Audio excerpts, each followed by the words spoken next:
APC. Èmi rò kó máa rí ilẹ̀ jù yẹn lọ ní APC.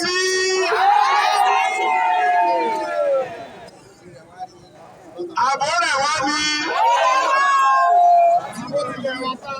Mo kí gbogbo wa. Ẹ̀yin Wasinmi ọwọ́ yìí dà.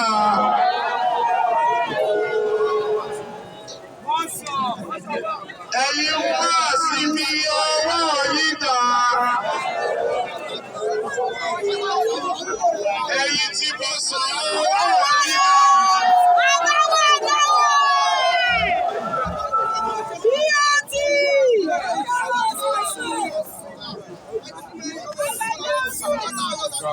Mo kí gbogbo ẹ̀yin bàbá wa, Adélé Kábíyèsí, mo kí gbogbo àwọn baálẹ̀ wa, àwọn olóyè ìlú, mo ti rí àwọn ẹlẹ́gbẹ́jẹgbẹ́ ń bẹ̀ yẹn, mo kí àwọn náńtà, mo kí ẹgbẹ́ ọlọ́jà, mo kí àwọn atapátákó, mo kí àwọn ẹlọ́kadà, mo kí onígbàdo, ẹgbẹ́ oníṣu, àwọn ẹlẹ́ran mo kí yín o. Wọ́n ní àwọn onígàrí wà bí, elélùbọ́ wà bí o. Àwọn ọlọ́kadà náà wà bí. Mo kí gbogbo àwọn communities tó wà bí. Àwọn non-indigene mo kí yín. Igede community wà bí. Àwọn Arewa community mo kí yín. Mo kí gbogbo wa pátápátá. Kọjú sẹ́ni tó wà lẹ́gbẹ̀ẹ́ kó ní òkú oríire. Èmi ò sọ ti yí o, ó ní èmi òkú oríire. Great Nigerian students. Great Nigerian students. Mo kí yín o, obìnrin.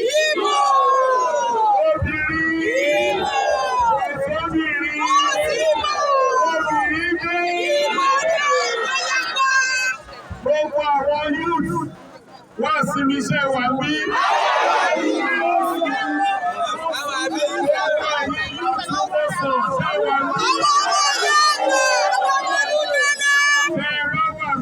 Mo fẹ́ gba tòṣà márùn-ún lọ́wọ́ yín.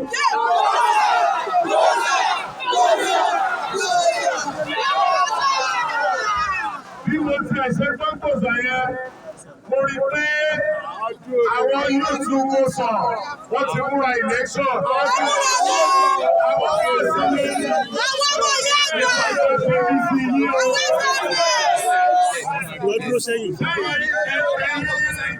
ti Wasinmi youth ẹ ti ka PVC yìí. Ilé ọjọ́ tí mi ò gbọ́ tòṣà lẹ́nu yín.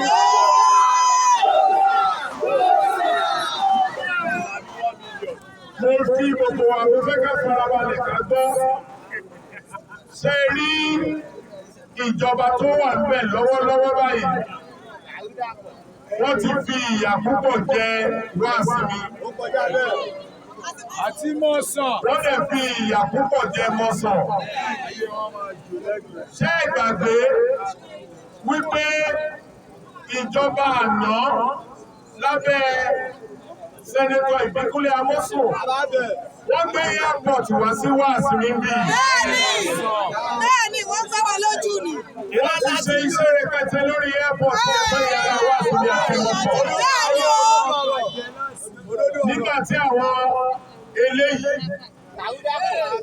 ṣe máa wọ eléyìí. Ẹ máa wọ eléyìí.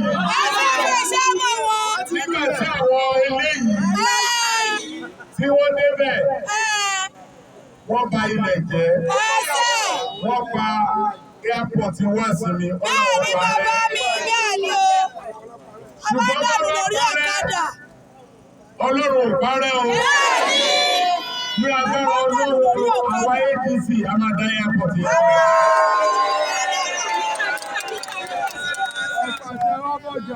Ṣé ẹni ká ní airport yẹn lọ bó ṣe ń lọ ní? Gbogbo àwọn ọ̀dọ́ wa wọ́n ti bẹ̀rẹ̀ iṣẹ́ ní abẹ́ ìgbàgbà. Àwọn máma lọ tọrẹ sí ọ̀fọ́dà. Àwọn olóúnjẹ náà ti máa dàbí ìgbàgbà. Àwọn ìyá wa ti bẹ̀rẹ̀ sí ìtajà rẹpẹtẹ. Hòtẹ́ẹ̀lì á ti wà káàkiri. Gbogbo àwọn sùkúù tó wà bí láti máa gbèrú sí. Wọ́n ṣe tí wọ́n ní Ọlọ́run máa ṣe sí ẹ̀. Nítorí wọ́n rò káwọn làwọn dá wa.